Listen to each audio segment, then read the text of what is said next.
Ladies and gentlemen, it seems like the crypto gaming space is heating up. A lot of these crypto games looking like they're getting that much closer to release. And who better than the co-founder of Illuvium, Grant Warwick, to explain not only the crypto gaming space where it is right now, but also talk about perhaps some of the things happening within the industry that you're not going to want to go ahead and miss. So if you enjoy this kind of content, as always, like and subscribe, and let's get into it. All right, so let's start. What do you think about crypto gaming as a space right now? What do you think the challenges could possibly be for a space as young as it is? I mean, you guys got here in the ground floor. Well, we've been through it all. So we've had the crazy highs, the crazy lows, and now it's appearing like things are heating up again. And I think that's warranted because now finally, but when things kicked off last time, even we were like, this is so ridiculous. Like, none of this makes sense, right? Like, we don't even have a game. Things are going crazy. These other 100 projects don't have a game and they're going crazy. It's all speculation, but through that, you kind of know what you're doing personally and the team you're building, and you know you're going to get through stuff. And so you're drinking Kool-Aid, everything's going perfect. You're in this unicorn valley where nothing can go bad ever. And then reality sets in, and I think we're just thankful that we didn't let any of it get to our head, and the team we built has been solid enough to get us through this to the promised land of actually having a good game in the crypto space. And the cool thing is, last time I was super skeptical of everything, kind of a hater myself, because I was watching people get scammed left, right, and center. We were literally getting scammed. The whole thing was becoming really toxic. It just started to seem like everything was about the money, and the whole concept of just fun games just got lost in the whirlwind of just the crypto industry as a whole. So getting through it, and now not only that, seeing a few other game projects look promising as well, where like realistically, you can tell they have good experienced teams behind them now, and they've made the right decisions. That to me is really exciting, because last time that didn't exist. And if you interviewed me 2-3 years ago, I just almost would have been mean, because I'm very unforgiving and very harsh on myself, and maybe even harsher on other things. So it feels good to know that, like, I think things are changing, and fundamentally the reason why things are changing is because it's not just all about the market, right? All of the ups and downs anymore. It's like people are looking at games, looking at actual gameplay now, and seeing real progress in the industry. And it's been 3 years since we started, so you'd really hope that we had some good progress to show. Yeah, I hope so. Trust me, a lot of crypto games don't. And I think a little bit off the cuff here, a lot of content creators are in this battle between talking about tokens and GameFi versus just talking about gameplay. Do you find that same battle right now, where a lot of these crypto games were just talking about the tokens back in 2021 because they didn't have a product, so they could only talk about tokens, right? But nowadays it's like some of them have products, so they're actually focusing a little bit on that, and that's kind of what Illuvium's doing. The scornful hate that crypto gaming has gotten has pushed us, like, very obviously into a direction of not trying to present ourselves as that. It's difficult, because I think a lot of these projects, fundamentally, the crypto element of them is revolutionary and does have huge potential to change just fundamental gaming, but it can't do that until the games are fun to play. Until then, it's all just wasted. Right? Like, you need a fun game to showcase what crypto is capable of, and we haven't seen that yet. We're still yet to see that shining unicorn project emerge that really just makes people in the Web2 space go, right, or just without even realizing it, just play a game and then realize that there's like a foundation underneath built on crypto. It wasn't just about shoving it in gamers' faces. They don't want it, and the only way to get through this is to just make a fun game. That's one of the things that we tried to be a proponent of early on, and something that I hope we can achieve now that our multiplayer arena game is just around the corner, coming out on the 28th. everyone on our team is super hyped about this. And not everything we've done has been great. And I'm sure that there are elements to this release that people are going to say, no, it's not there yet. But ultimately, we're having fun playing our game. We're having internal mini tournaments between team members. We have team members who don't like auto battlers playing our game. I don't like auto battlers. I'm getting frustrated with the game because I suck at it. But like, there's just this big turnaround that's happened in the last month where people are just proud of what we've done. Not just, it's like, it's a vision in the future that's coming, and, you know, we'll get there one day. It's like, we have an Epic Game Store live game that's being updated daily that we can all play internally, that is just around the corner going out. And we're just excited about it. That's why I wanted to come on and talk about this with you. Yeah. I mean, the euphoria of actually having something out, to be honest, like people make it out to be like, oh, but it's just a game. And I'm like, no, it's not just a game. This has been in the development for a long time. And now I kind of want to talk about this a little bit more, because the big differentiator clearly here, right, is the underlying tech stack, the technology you've built out with blockchain gaming. Obviously, it's not the main focus. You want a good game first. But what is Illuvium doing that is perhaps different from its competitors like Dota Auto Chess or Teamfight Tactics, or maybe even Pokemon, if you want to give that comparison? Are you talking specifically about the crypto side of things? Or what are you doing different? It doesn't have to be just crypto. Look, the first thing I'd say is we're trying to change the auto battler genre to make it exciting to watch, right? From my end, leading the art team, I feel like auto battlers aren't fun from a spectator's standpoint. They're not. They are very strategic, and you don't necessarily need graphics for things to be exciting. I watch chess streams sometimes 4 or 5 hours straight, and it's just a 2D board, right? It's just, the game itself is good enough to pull you in. But sometimes when you like the simplicity of chess gets you through. Whereas when you're looking at some of these auto battlers, you're like, I don't know what's happening on the board. I'm not an auto battler type person. So seeing TFT, it's very hard to kind of see what's going on. I want to get into it, but it's just difficult. And I feel like the number one thing we've done is make a game that is just so graphically insane that if you're good or bad, you can see these battles unfold and zoom around them with no constraints around the camera. And like right now, I'm working on the hype trailer video with the team, and we're just like, how does it look this good? Like, we're up close on eyeballs and things like that. The other thing is the game is deterministic, which is one of the main annoying things for TFT players and auto battlers in general. Like, I play the exact same battle, you win, I play it again, now I lose. Like, why? Right? So we've avoided that. But in terms of the crypto side of things, I don't even think pushing NFTs and collectability as like verifiable ownership is such a huge thing anymore.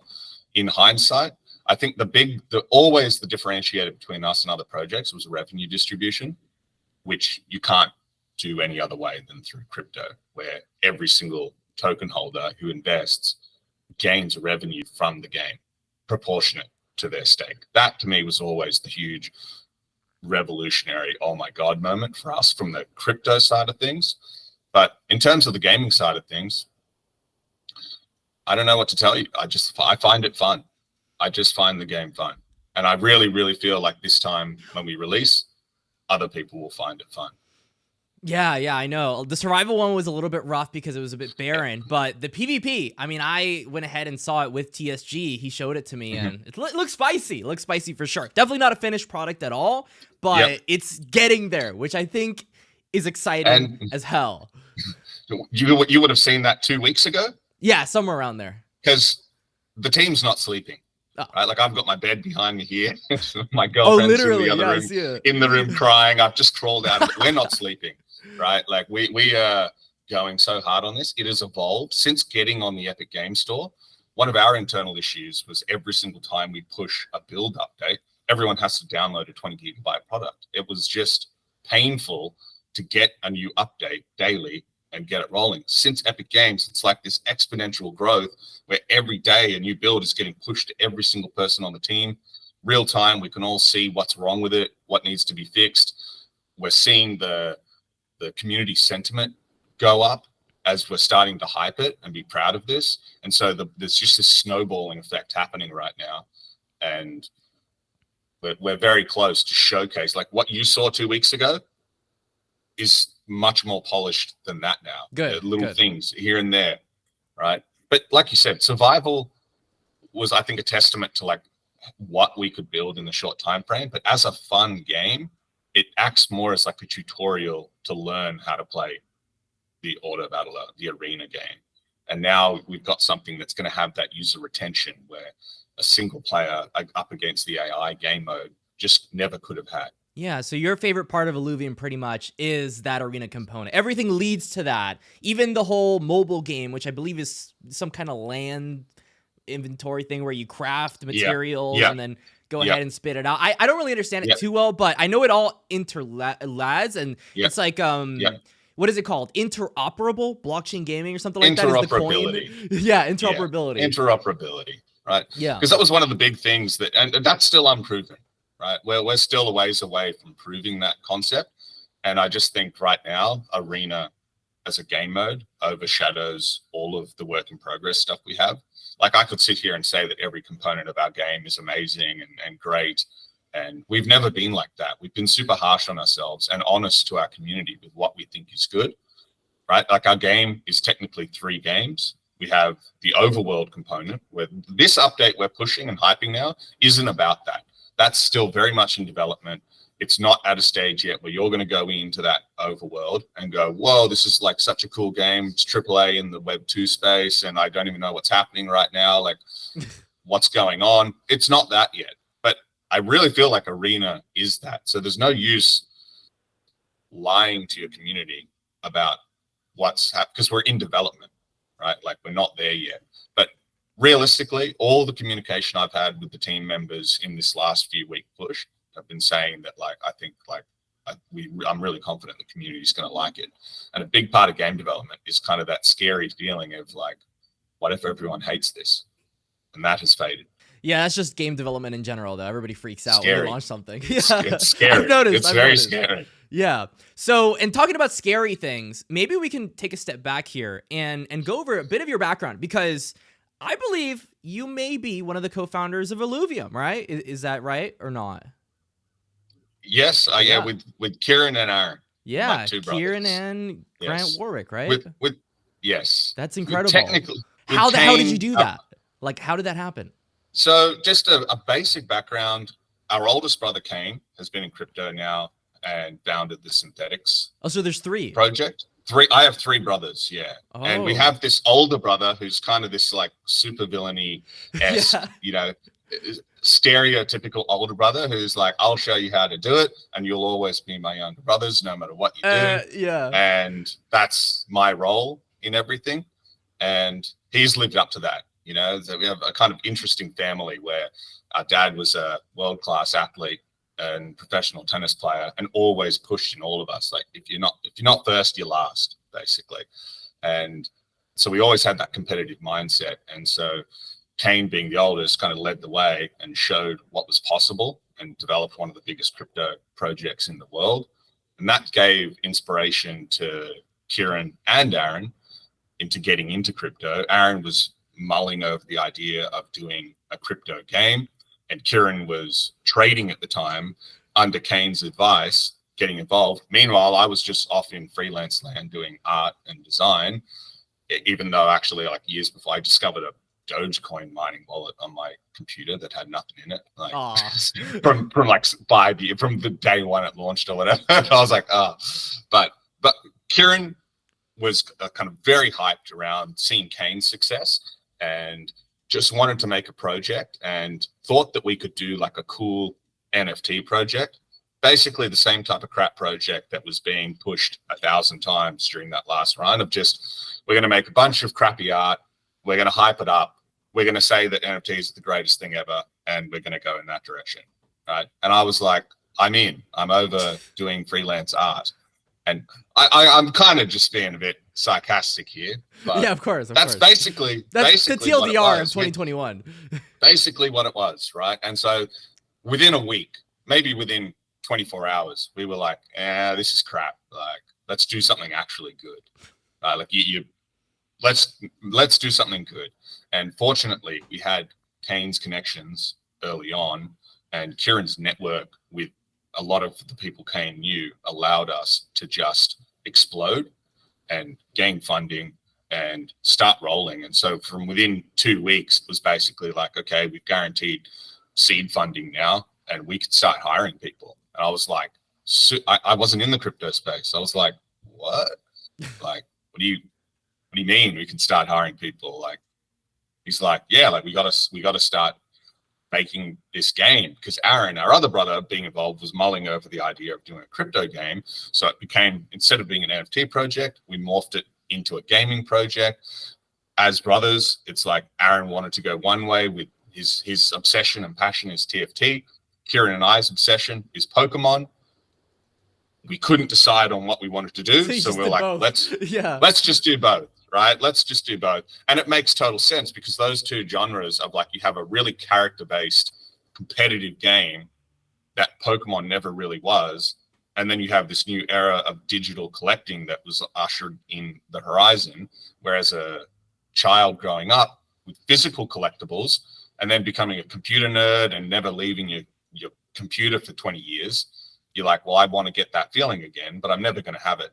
Like, what am I going to do? Collect coins or something?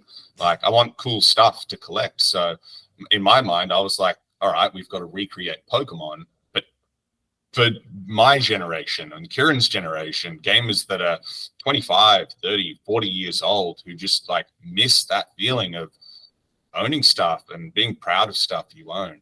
And so it just evolved very quickly. And we're like, okay, we are thankfully in our respective fields, like, well connected with certain people. I've been an artist for 20 years, a CGI artist for 20 years. So building out the art team, just reach out to all my contacts. You've got money to hire people and make good offers to people. And we just went so crazy hard on hiring and just like, let's, once again, it leads back to when you have an older brother who's already just crazy successful, you're not going to half-ass it, and you're not going to kind of seem disappointing. So it's like, okay, if he did it, why can't we do it? What's so like, we're smarter than him, so if he can do it, we can do it.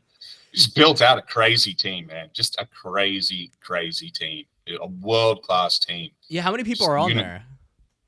We currently have over 150 people, and it peaked at 230 people. Over time, we've kind of, as a lot of crypto businesses and DAOs did at the time, we expanded rapidly. Then you realize there's a bit too much bloat. We're not doing things as efficiently. And we've kind of settled down to over 150 people now. It changes depending on if you've got freelancers working for you occasionally. Like, we have a few freelancers occasionally. We have some people who've decided to move on to working on other games.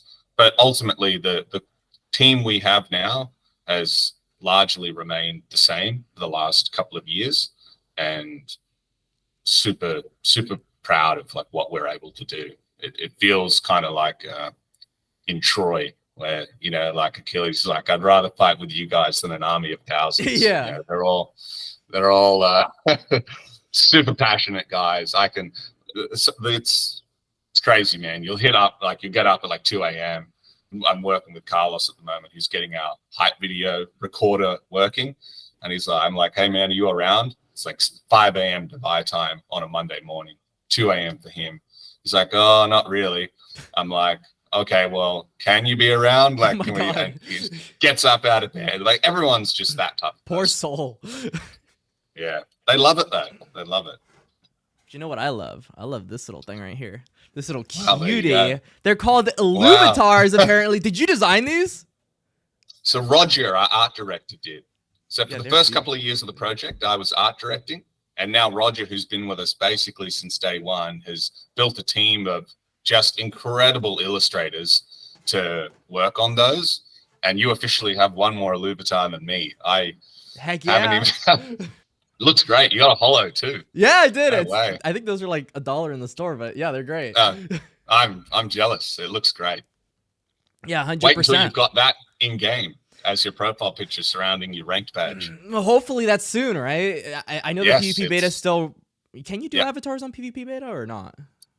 I honestly, with the not right now, right? We've got ranks in. We've got ranks in. these discussions come up where we're like, is it possible to get it in? And they're like, yes, but that doesn't mean in a week's time it's going to be in. So I don't want to say it's in. It's just a Thune thing, like how Gala does it. Just Thune. It's very soon, very soon. Okay, soon, very soon, got it, very soon. Yeah, and being the art director, I mean, you kind of hired out this talent, right? Like Roger, et cetera, et cetera. Like, what was the vision board here? Because it's very purple, it's very just kind of out there, illuminated, Illuvium, right? Makes sense. So Roger's now officially the art director on the project. Oh. I've moved more to an advisory role because I feel like long term it's going to be better for me to be involved in more marketing type stuff and just representing the project as a whole. And he's just an incredible artist. Illuvium's kind of gone. His team are some of the best artists in the world, like world-renowned illustrators. These aren't fiber artists as we started with 3 years ago. They are incredible artists, and all of those Illuvitas are handcrafted, and the work they put into them and evolving them over time is crazy. If you see, they work really hard. But Roger represents more of the illustration and concept art side of the team, and I would say I represent a little bit more of the design side. Like I was a hard surface modeler for a large part of my career, doing sci-fi stuff like spaceships, Marvel type work. I was freelancing for Marvel, Hasbro, doing action figures and like Iron Man toys and things like that, like Star Wars toys. And so I together though, we kind of form this where Illuvium goes in two directions, where you've got this really cool illustrative art and then this really cool CGI art that's represented in all of our Illuvials, the final collectibles you have in game. You make him look real good. And talking about spaceships, let's get on to this next one here, which is talking a little bit about a different crypto game. It's called Star Atlas. Now, there was a debate last year. This is a little fun one. Yes. There was a debate last year. It was, what was it, Wagner versus Kieran. And pretty much Kieran was talking about the vision of some of these crypto games being way too much, like exacerbated, absolutely parabolic. The team numbers didn't add up. All these different things were crazy. It's been a year. Nobody's ever heard your take on this situation, but what do you think about some of these crypto games like Star Atlas today? Do you think that they've gone ahead and really executed on their roadmap so far? Do you think that, you know, there is hope for other amazing AAA crypto games like Star Atlas to come out there? And do we give props to Wagner?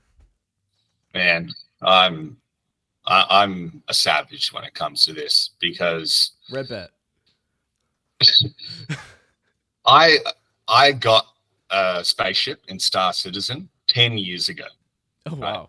Right? As a hard surface modeler who wanted to go work for them, right? Who wanted to go work for Robert Space Industries, seeing friends of mine go work for them and do all these cool spaceships and sci-fi things. And I believed in that project popping off within 4 or 5 years. I was very infant in my career at the time as a professional artist doing like world-class work. And they represented like the pinnacle of gaming at the time, where they just raised huge money. I'm witnessing artists I know go work and do crazy work for them. And I was like, I need to get good enough to go work for this project. And now here we are 10 years later.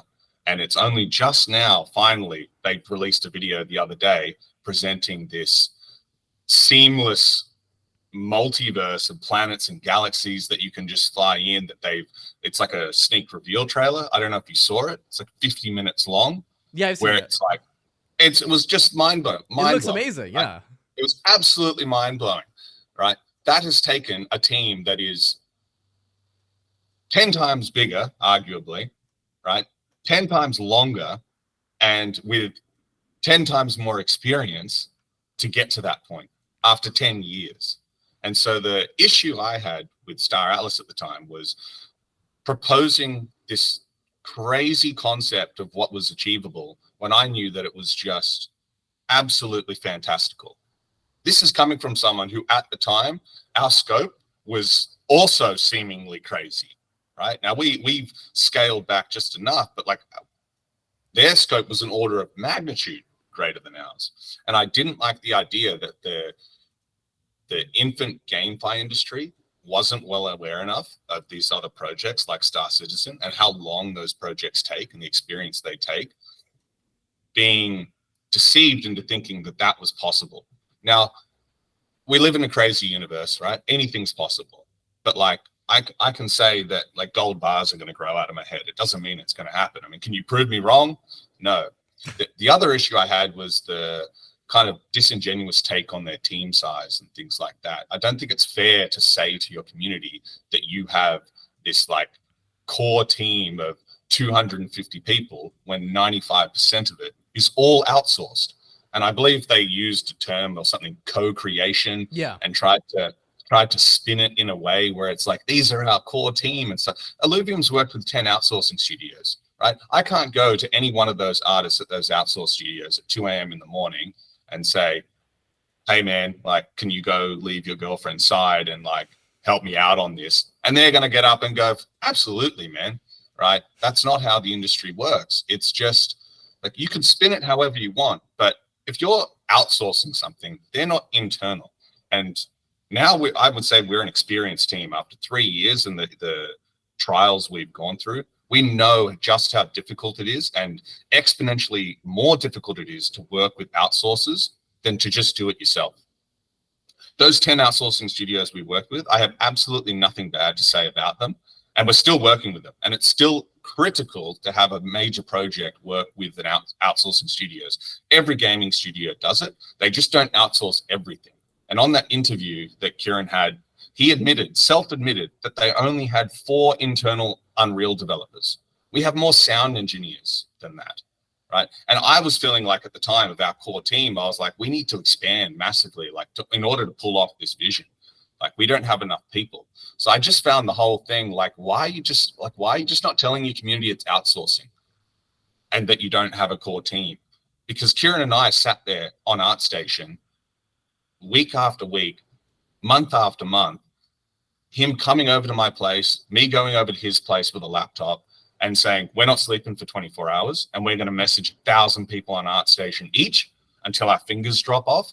And we're going to hire as many people as we can that are world class. We grinded to the death to get those team.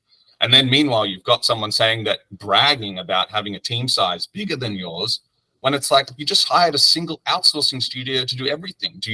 Does your community not understand the ramifications that's going to have long-term and how difficult it is to lose that control over the development of a project as big as that? Like, we've had to clean up, revise, improve every single thing that we've had outsourced, right? It's like, it sometimes adds more work than if you just did it yourself. And that's the learning experience you have to go through.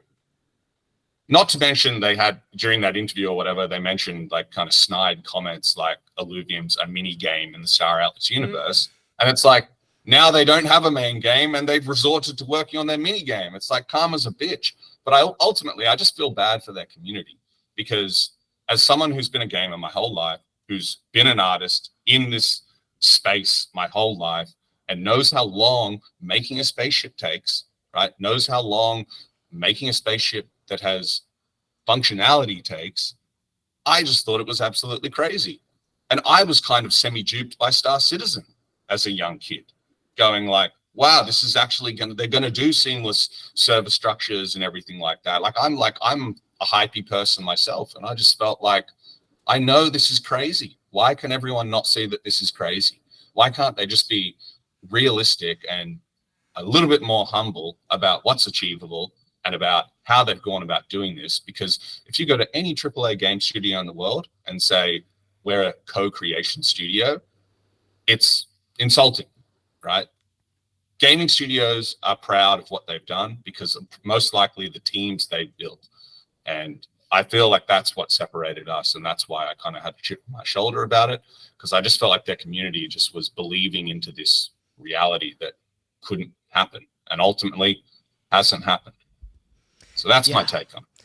Yeah, that's a tough one. It's really an awakening for a lot of crypto games. just a lot of different crypto games that just were undersized for the visions they had. What would you say was one of those visions that you thought were just a little bit too fantastical for Illuvium, that you were like, okay, maybe we should take a step back here, build a little bit more conservatively, and something maybe Star Atlas could take from this? The amount of work it takes to build out 7 regions, right? Illuvium's overworld is 7 different regions. And we don't have a team large enough to do it in a time frame that like I'm super happy about. And so you have to start cutting corners. And instead of having set dressers fill out the world and make it rich and lively everywhere, you start realizing, all right, this is the same issue that other games have, where they do big things and then realize that the level of detail you have to get it to a fun, playable state, where it's not just, hey, this is like a massive 5-kilometer long region. We've got to have, so we've focused more on the first 4 regions, and we just have to accept that getting those other regions out is going to take longer than we wanted. But ultimately, it's better to deliver quality over quantity. And I think that's fundamentally the issue. It's just quality over quantity, right? We've scaled back our team, as have they. And I wish them all the best, because at the end of the day, they have a large community of people hoping for their success. And I don't have anything bad to say about their community at all, because if they can if they have pulled back and they can pivot and make what they're pivoting to work, and their community is successful as a result of that, amazing, right? I've seen some of the stuff they do. It looks good, right? I'm not saying it looks bad. It's definitely not the scope of what they said, but it's like the outsourcing team they worked with. I having a mind blank, I forget the name. They're a good studio, right? They've been around a very long time. They're not idiots. They know what they're doing. And I don't have an issue with them working on a project. They clearly know what they're doing. So I just hope they can pivot. I hope they have learned their lesson. And ultimately, it's going to benefit everyone in the space if they can be successful, just as us being successful is ultimately going to help them. So you can say whatever you want. At the end of the day, these projects are built around their communities and followings. And I've always been very real with our community, good and bad. You know, we weren't sitting there saying Overworld's this amazing, fun game. We were agreeing with community sentiment. We were agreeing with community sentiment that survival was lacking, and we have the numbers to prove that retention wasn't there. But you just got to keep pushing, just keep being real with yourself, and trust in your team that like these things take time, these things take years, and we're getting close now to delivering on the first thing that I truly feel is fun, which maybe is the first fun game in crypto. Maybe. I like that. I like that. Could be my bias. Could be my bias. A little bit. The more, I'm not an auto battler fan, and I find it fun. So we'll see. We're very confident that this is going to be a great release. You're going to play it. You'll see it for yourself. I look forward to seeing content, good and bad, about the project. I look forward to sitting there late at night, watching streamers, trying to convince my girlfriend that I'm not crazy for doing this. We'll see. Maybe we are all just crazy. Yeah. The good thing for you though is you included. Literally, I'm insane. But we're getting to the latter end of the development cycle, right? At least for the launches, right? You're going through the PvP beta. You know, you still got a lot more stuff to go through. Yep. Immutable X it said something crazy recently. They said half of their games are going to be coming out in 2024. A lot of different crypto games apparently are going live in 2024. That might be the official year one, because people keep saying, what's the year one of crypto gaming? I don't know what it is, but maybe it's next year. Do you see any sort of possibility that maybe the underlying technology or crypto gaming or any crypto game goes remotely mainstream at all? Do we see a potential dethroning of a titan of the crypto gaming space, just destroying the very shackles of the greedy AAA companies right now? I don't know if you are an MMA fan or like a combat sports fan or anything, but I love to make analogies to it. If I right now feel like the best we have is like a Sean Strickland, and maybe we can pull off some crazy upset, but it's still, like, just being totally real, it's a massive uphill battle. And just because it's a big difference between like Facebook taking out MySpace. It didn't happen in a year, right? Like, it pivoted to, okay, this is clearly the better product, but like MySpace didn't disappear in a year. And I definitely wouldn't say that within a year MySpace was demolished, but once that pivot started happening very quickly. So I believe that this will be the year where we start to see that pivot. I don't think Illuvium is going to go crushing TFT this year, right? Or or next year, right? We're not going to be competing against each other for viewership on Twitch or anything like that. But I believe we're going to show huge promise, and there's going to be enough respect from people who play TFT in a competitive sense where it's kind of hard to doubt. Like, you can hate on crypto games and you can hate on crypto itself, but if you've got professional players playing your game competitively, the tide will start to turn. And we have got a lineup of some of the world's biggest TFT pros and Hearthstone pros ready to play and stream this game upcoming, and who've seen the game, they're excited about the game, and genuinely believing that we can make a game that's gonna pivot them away from TFT, because that would be so huge for us. I think I've spoken to some of the influencers who stream TFT and Hearthstone, and it's been out for a long time, right? Every so often, I know gamers influencers with over 2-3 million followers who are like, man, I just want a different game to play. Just give me something different to play. And TFT's been out for a long time. So I think the timing's good, and we have a very high chance, but it is definitely an uphill battle. I would hope for a surprise early KO, or it's going to be a long 5-round war. Yeah. I mean, TFT, it's the IP. It's really hard to compete against TFT. I don't really know if there's any other auto battler games out there that are even remotely close to TFT. It's just Illuvium, right? We're going to find out, but everything we've done from a design standpoint has been around how do we make auto battlers fresh without just copying them, right? It's not just let's just recreate TFT on the blockchain.